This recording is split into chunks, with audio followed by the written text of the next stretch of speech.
Congress party सन 71 में पाकिस्तान से हुए युद्ध का बड़ा गुणगान करती है और बड़े गर्व से कहती है कि हमने पाकिस्तान के टुकड़े करवा दिए।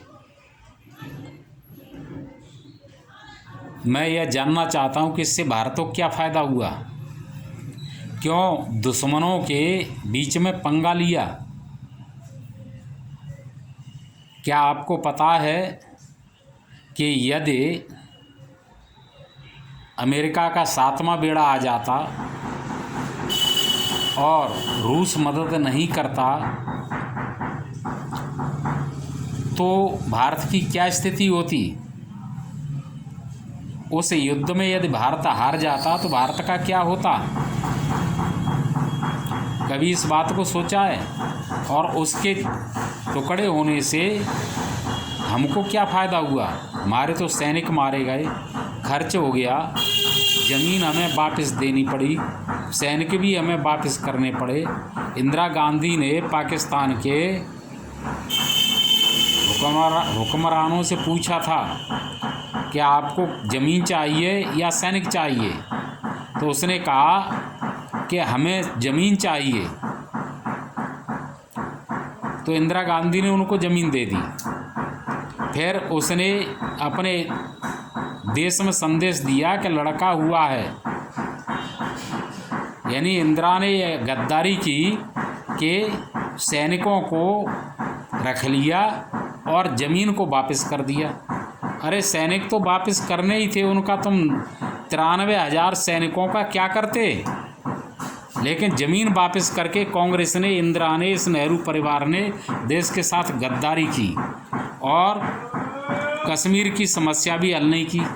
जब आपने ज़मीन लौटाई थी तो आप कश्मीर को भी तो वापस करवा लेते, लेकिन नहीं।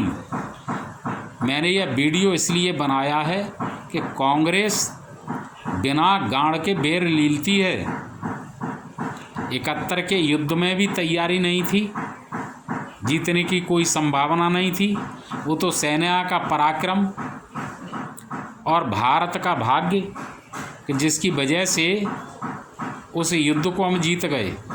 यदि हार जाते तो क्या होता। दूसरी बात कि खालिस्तान, इसके लिए लोग सिखों को बदनाम करते हैं कि वो सिख जो खालिस्तान मांग रहे थे। इस खालिस्तान की माँ कौन थी। जब ये सन 77 में चुनाव से बाहर हुई कांग्रेस और इंदिरा, तब इसने कश्मीर में भी आतंकवाद भड़काया, बंगाल में भी नक्सलवाद भड़काया और पंजाब में भी इसने खालिस्तान की आग भड़काई। इंदिरा गांधी ने कई बार अपने भाषणों में कहा था कि अब की बार मेरी सरकार बनी तो मैं तुम्हारा खालिस्तान बनवा दूंगी। और ये भिंडरावाला जो था, लोंगोवाला और प्रकाश सिंह बादल और जगजीत सिंह चौहान, ये जो चारों पांचों आदमी थे जिन्होंने प्रकाश आनंदपुर का जो प्रस्ताव पास किया था, ये सब कांग्रेसी थे।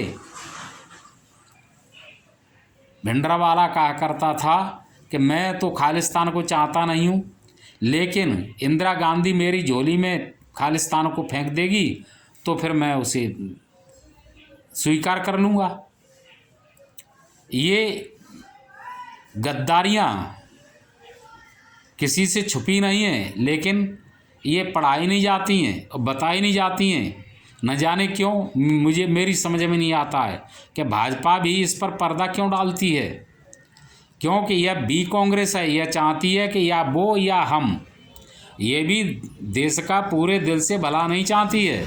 इसलिए इसको क्या दर्द है कि वो जो सोनिया ने जो गैर कानूनी काम किया था, जो राष्ट्रीय विकास परिषद बनाई थी सरकार के ऊपर, उसकी जांच क्यों नहीं करवाती है। किस अधिकार से बनाई थी, क्यों नहीं उसके लिए उसे सज़ा दी जा रही है। ये संवैधानिक काम कैसे हुआ। लेकिन नहीं, ये कुछ नहीं करेंगे।